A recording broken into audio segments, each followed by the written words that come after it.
All right. Hello there. This is Jen T. Grace. I am the founder of Publish Your Purpose, and I am sitting here with Marc S Miller, the author of Immortal HR and the author of The Death of HR, and we're here talking about your new book. How are you, Marc? I am fine, Jen, and good afternoon. It's great to see you, and it's an exciting day for me to officially launch the book, and I'm excited that people have copies of it already in both hard copy and paperback. Yes. Many of my students are grabbing it, which is kind of fun. Not that I require it, but it's kind of required, but I give it to them. The chapters that they have to read through the learning management system at both NYU and Manhattan College. So I'm getting some great feedback right away from students of that generation, which as we'll talk about, you'll see that this was not a heavy duty novel full of words. It's got all kinds of graphics and charts and fun cartoons. And I wrote it in the style of my previous books, as we'll talk about. But yes, this is Marc Miller.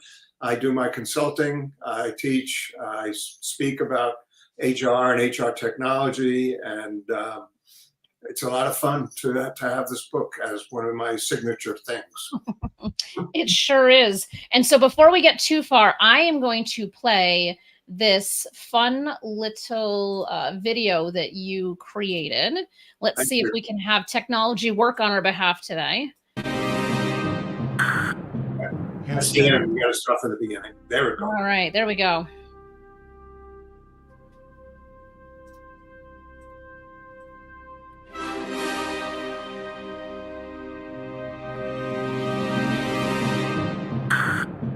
Houston, we no longer have an HR problem, thanks to Marc Miller's new book, Immortal HR, in bookstores or available on immortalhr.com. It worked out. It did. It did. I'm impressed. I feel like technology is not always our friend on this platform.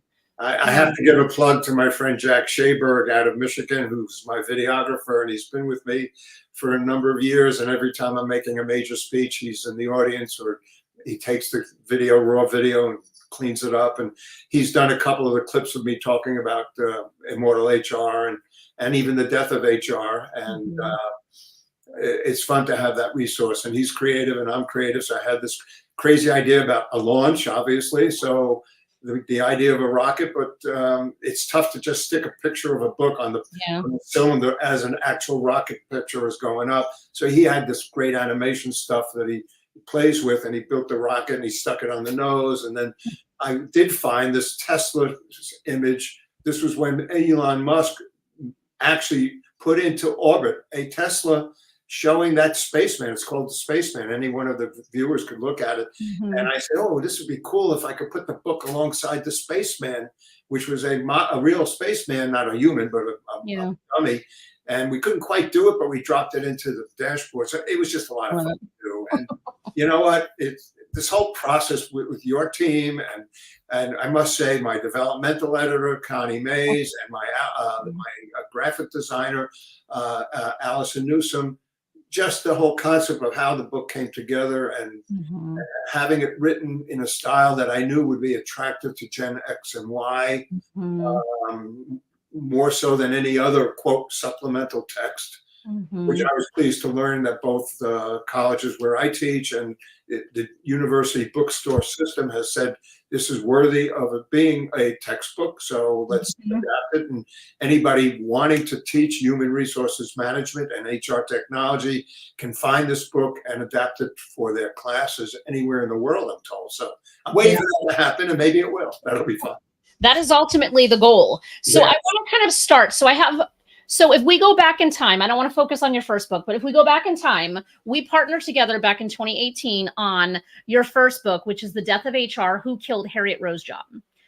Now the new book is Immortal HR, The Death and Resurrection of Miss Harriet Rose Job. So I know the story of why this new book had to come to be, but I would love to kind of share that because I think it is relevant to the importance of HR technology in kind of the world in which you're teaching and consulting and all of those things. Yes. I think the aha moment for me to say I needed to write this book was I was getting speaking engagements and before COVID, and doing that around the country, and having a dead body in front of me. And there's videos of that in my later speeches showing what was going on in the time frame that I chose was 2018, with me coming across the body of Harriet Rose Job. And in my speeches, both remote and in person, but in those days it was all in person at different SHRM chapters and conferences around the country, I would have a person, a friend of mine, lie there on a soft sheet from a yoga pad, surrounded by crime scene tape, and be dead. And then with a cold opening, I would walk in because I'm kind of a ham, and I was dressed up as a detective, and I stumbled on the body. I was called into the body and found the body and picked up the mouse cord that was wrapped around her neck and said she was killed that way. And then it got into my talk about why she was done away with back in 2018. And the answer was this particular young lady wasn't so young in terms of the way the book was presented. She was with a company for 20 years. She had certain attributes that didn't make her want to do anything more than give a 9-to-5 job. She was a, quote, atypical HR person that's been around for 20 years. And then I go through the clues as to what made her be a target by various people. And as you would know, my readers will find out that I use fun names for potential people who might have reason to do away with Ms. Harriet Rose Job, HRJOB. And they were people like benefits and payroll and resources and analytics and others that basically found her as an obstacle. She had fatal flaws. She was incompetent. She was intractable. She was not friendly. She wanted to do her job. She was there for 20 years. She didn't really have any kind of engagement with the company. And there was a conspiracy of people that basically did away with her. And that's what's written about in The Death of HR, as me writing as detective with the clues and the motives for all the various functions within HR as to why, or in the functions of the company, as to why HR, her particular job, in a company that was looking for agility, she wasn't agile. They were looking for curiosity, she wasn't curious. They were looking for passion, she wasn't passionate. She had all those fatal flaws that I called, that they found her dead, and it was a conspiracy. And then I realized, since COVID, in March of 2020, HR, by definition, all around the world, was at the center of everything to help companies survive. Mm-hmm. Obviously, we weren't traveling, I wasn't doing speaking engagements, etc. But it was clear that the workforce, and me as an adjunct professor and a consultant, so I wasn't traveling, but I was still teaching at NYU and other universities, HR management, HR technology. And all of a sudden, we had to deal with smartphone applications. We had to deal with uploads of vaccination status. We had to tell the companies or the universities how you were feeling every day. Physical access to the building was controlled by you getting a thing on your smartphone that gave you clearance to get into the building. All this stuff, plus the hybrid wall of students that I had coming from China and coming from India and coming from all parts of America, we were still teaching. Sometimes fully remote, sometimes synchronously remote, sometimes me in a classroom with a few students wearing masks, etc. But all of the stuff that was delivered by corporations had to have the imprint of human resources management. And the workforce, when COVID hit, and since then, even up to maybe a year or so ago, as things have ebbed and we're away from COVID, they were full of anxiety. They were not feeling well. They were scared. They didn't know how to behave. They didn't have the technology knowledge to even use Zoom when it first came up. But everybody depended on the data. Who had the data? It was HR, HRJOB. Harriet Rose Job owned the data to help companies figure out how to survive, to forget the fact that they wanted to be the best, most curious, most nimble, most agile in the industry, but they had to survive first. Mm-hmm. So in order for Harriet Rose Job to be embodied and be at the center of everything that was involved with the workforce, from the point of hitting COVID getting through the initial year or so of COVID, dealing with remote work from hybrid and remote work, dealing with disquietness, dealing with all the other movements from 2020 on, the Me Tooism, the George Floyd, the diversity, equity, and inclusion and belonging, well-being, all of that. I had to have her come back to life. So I came up with the concept of Immortal HR and had her, as shown in the book, as the major part of the book, her ability to collaborate with all of the folks that some of them wanted her dead just before when COVID was there. So I started writing that, and with lots of help from research and all the newsletters that I get, and then making up the fun names of people like Analytics and Algorithm and Benny Fitz and Sir Work From Home, and all of the fun people that were on her working groups that led to deliverables over the course of the time frame of COVID in the first couple of months, just to survive and keep going and calm the employees down and make sure that they know that the corporations are concerned about them, are concerned about their well-being, their mental health, giving them tons of information about how to get help and where to go. All of this was working through the function of human resources management. And then all of the working groups and HR technology, which had the data about the employees and where they ended up going for remote work or leaving the cities or leaving the centers of the infection, all had to be done and coordinated. So in the book, we talk about working groups, we talk about her advisory council. It was all the fun people that I put together, and they all had goals and objectives. And Harriet had to change her mindset.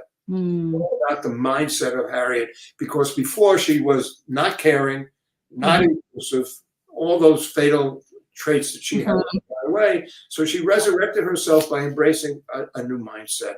And that mindset had 9 components, and they're built into the book in terms of what she had to learn to understand, how she had to understand the use of HR technology, and who she had to collaborate with. Talent management played a big part of this. I mean, if you think about it, it's all talent management today.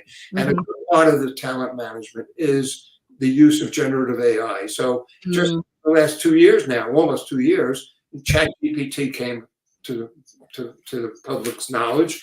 Well, AI has been around for decades and decades, but all of a sudden something that you and I can play with when we feel like talking to somebody instead of the dog or the family, you can try to have a conversation.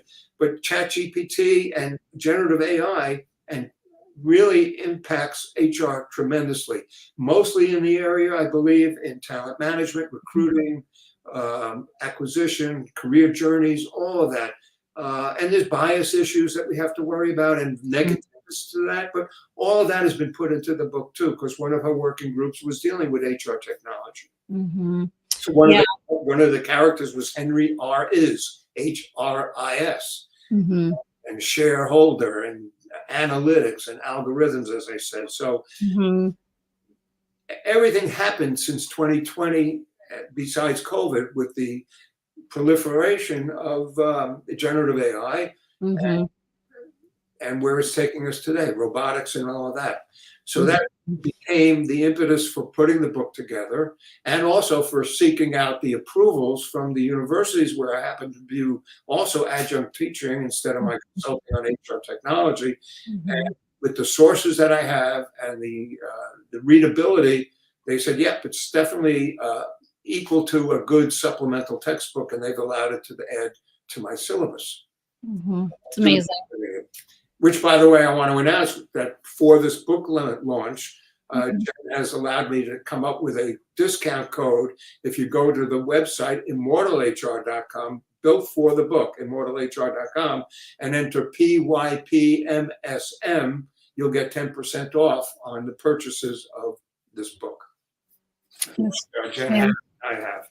Here it is. Yes, I have I have my copy here as well. It's, you know, what I love is that you are using this as part of a curriculum in your teaching, because there's a couple of different places that you're constantly teaching at. And so I think it's fantastic that you have this opportunity. And then those who are, part of your courses also have an option to go to your website and get the book at a discounted rate too, which I think is wonderful, because then they can get it directly through you. You can sign it for them, and then you can kind of bypass the Amazons of the world, if you will. This is true. They all seem to want the professor to sign the book and mention their name in the first page or something and wish them success, which I do.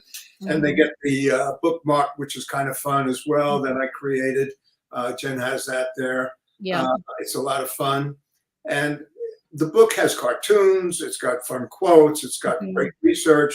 There's over 20 pages in the back of a 400-page book of sources and permissions. And one of the things that I learned about this whole process, and I wrote that previous book, The Death of HR, Who Killed Harriet Rose Job, and now this book was 10 months of not necessarily an easy effort, but learning about the copyright laws, the permissions, and all of the things I had to do to make this an attractive read and not a boring textbook. And I didn't write it as being a textbook, but I knew it had the capability of being a supplemental textbook, because it was written for the newer generations who want to get a relatively easy, quick read, but at the same time, engaging them, giving them the background in terms of the sources, making them chuckle and making them laugh, because you see, I like to do that a lot.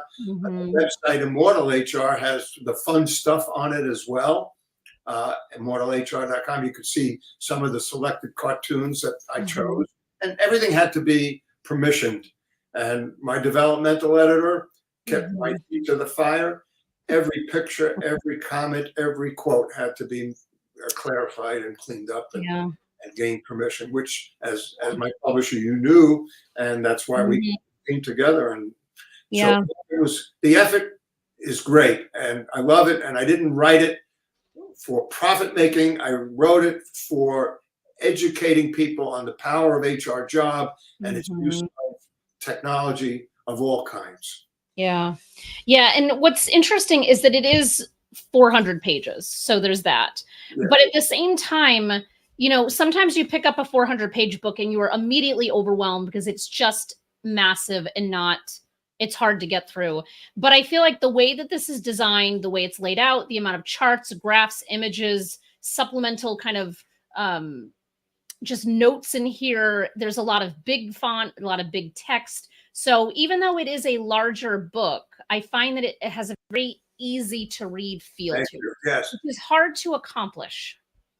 I got lucky. One of my friends and a neighbor here in White Plains is an artist, an illustrator. He's made his career doing jingles and creative artwork for his clients. And when I told him about this book, I said I had the old Harriet Rose Job from the previous book. I said I needed a new Harriet Rose Job and something that makes her immortal. And he came up with the cover picture of Harriet Rose and the angel that people would see. And throughout the book, we use that motif to show the transformation of the old Harriet, who was done away with and targeted, to the new Harriet, who is considered by all critical and needed as a result of Connie Vid, COVID, entering the workforce. So I had her as the vehicle to say, Connie Vid, and in my speeches, I've got her entering into the consciousness with the Jaws music. Something happened in 2020. Uh-oh, what happened? And enter Connie Vid into the workforce. And that made a lot of people laugh when they've seen these presentations of mine.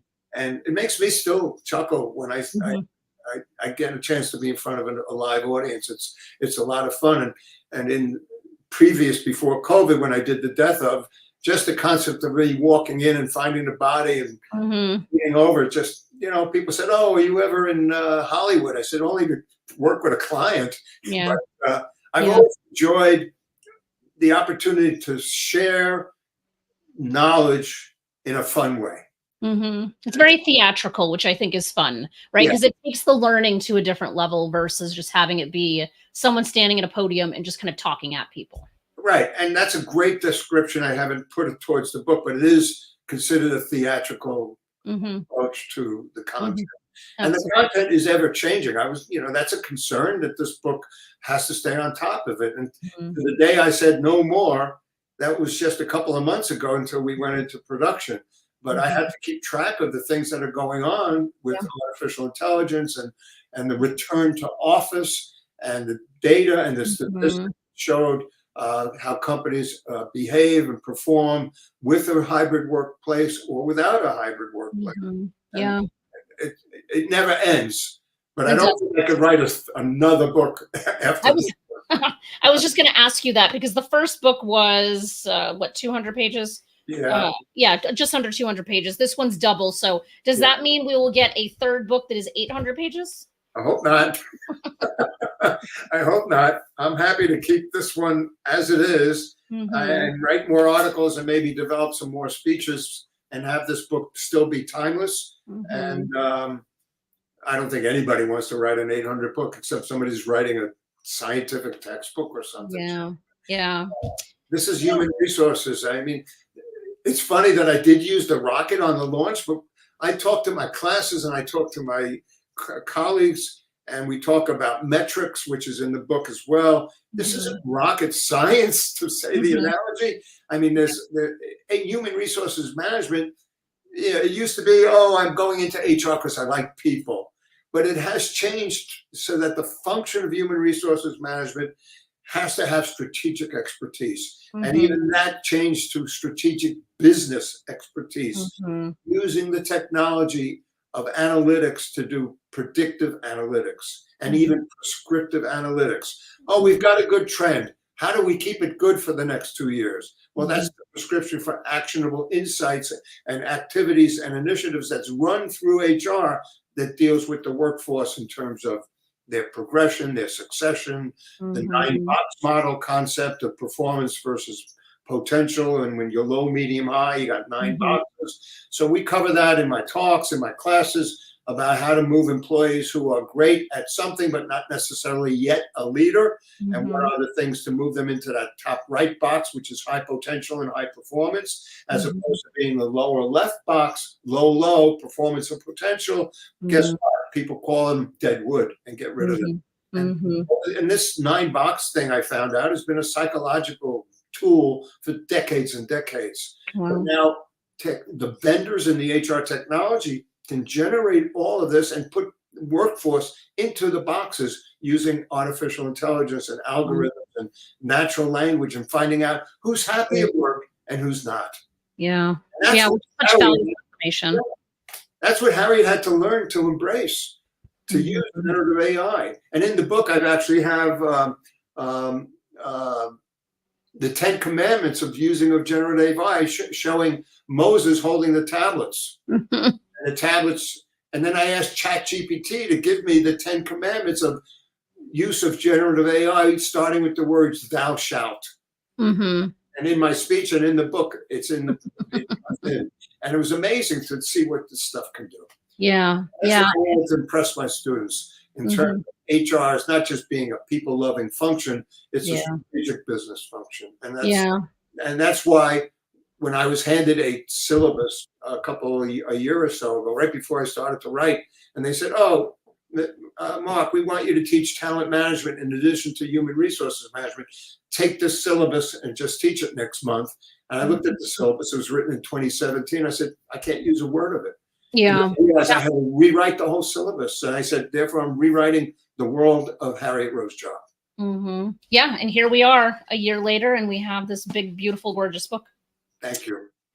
Would you please, as we are concluding, share kind of like the best way to reach out to you, get in touch with you? I have both of your websites scrolling along the bottom of the screen, so they can go to Immortal HR, which go directly to the book. But your Marc S Miller Associates is all the consulting that you do and all the other ways you show up in the world. But is there anything else that you'd want to mention? They can find me on LinkedIn, Marc S Miller /EN/LinkedIn. And ask to connect with me, and that would be my pleasure.